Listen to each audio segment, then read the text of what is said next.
Assalamualaikum warahmatullahi wabarakatuh.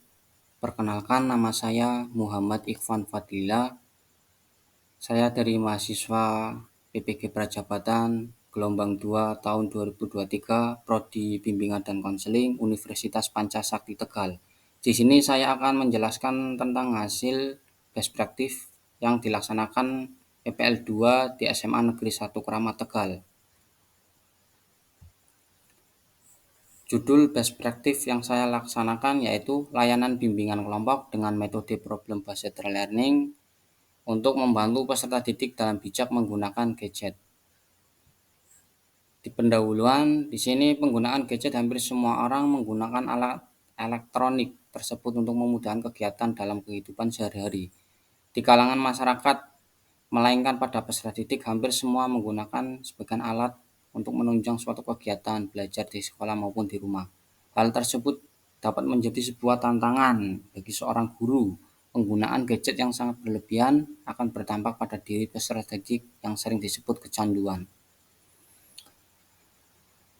Terutama di lingkungan sekolahan sangatlah rawan dalam hal negatif seperti kecanduan bermain game, tidak fokus dalam mengikuti pembelajaran, dan menurunnya prestasi akademik belajar. Dikarenakan kurang bijaknya dalam menggunakan gadget, terutama di lingkungan sekitar. Orang tua tidak memiliki suatu usaha untuk memberi dorongan maupun arahan untuk mengubah perilaku kebiasaan yang negatif, maka pastinya bisa terjadi.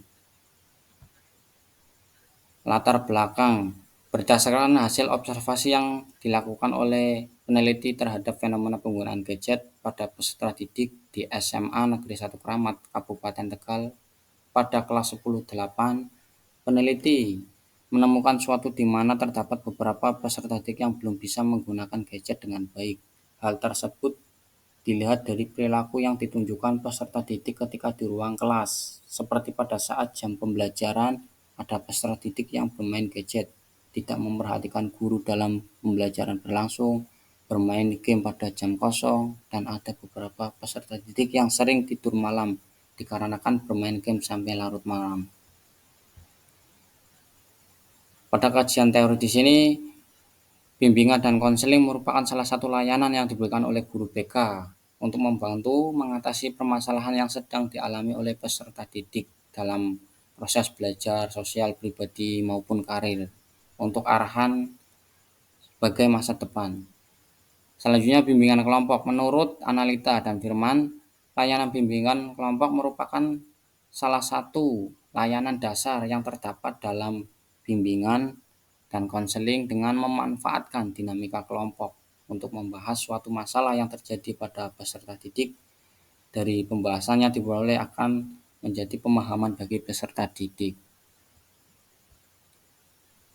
Dan di sini kajian teori yang selanjutnya terkait dengan metode ataupun metode yang dilaksanakan dalam best practice di sini yaitu menggunakan problem based learning. Menurut Husnul Khotimah 2020, PBL ataupun problem based learning merupakan metode pembelajaran yang dipicu oleh permasalahan yang mendorong peserta didik untuk belajar dan bekerja secara sama dalam kelompok untuk mencari sebuah solusi, berpikir secara kritis dan analitis, maupun menetapkan serta memanfaatkan segala sumber daya pembelajaran yang ada. Hasil analisis yang saya lakukan di sini penggunaan metode PBL dalam berbantuan media artikel video ini diaplikasikan pada tahap inti kegiatan layanan, yaitu diawali dengan orientasi terhadap masalah yang dibahas. Peneliti menanyakan kepada anggota kelompok tentang fungsi dampak positif dan negatif dari penggunaan gadget. Selanjutnya, langkah-langkah anggota kelompok dalam pencegahan ketergantungan gadget. Setelah orientasi terhadap masalah, kemudian langkah selanjutnya peneliti menayangkan sebuah video tentang cara bijak dalam menggunakan gadget. Selanjutnya peneliti membagi anggota kelompok menjadi dua kelompok yang terdiri dari 4 peserta didik untuk mendiskusikan topik layanan yang sudah ditayangkan di video. Dan peneliti membagi artikel untuk bahan diskusi setiap kelompok. Selanjutnya, kegiatan diskusi dilaksanakan selama waktu 15 menit.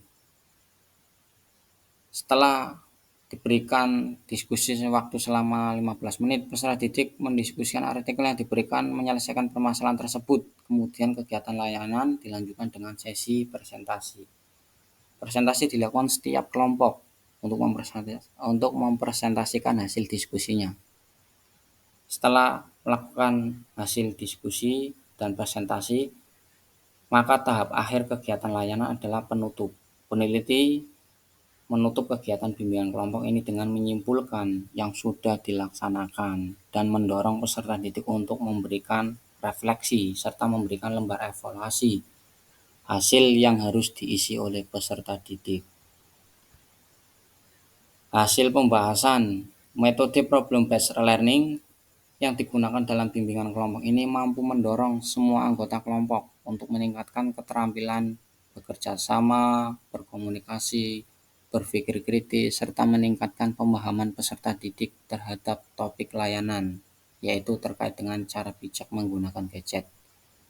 Hal tersebut dilihat dari hasil observasi yang menunjukkan peserta didik sangat antusias dalam mendiskusikan permasalahan yang mereka dapatkan.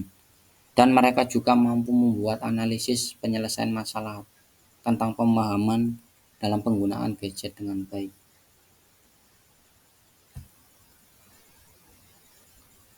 Dan kesimpulan dari hasil best practice ini, pelaksanaan layanan bimbingan kelompok topik bijak menggunakan gadget di kelas 10-8 dengan menggunakan metode problem based learning telah terbukti sangat efektif dan peningkatan partisipasi peserta aktif dalam mengikuti layanan dan meningkatkan pemahaman peserta didik dalam bijak menggunakan gadget dengan baik.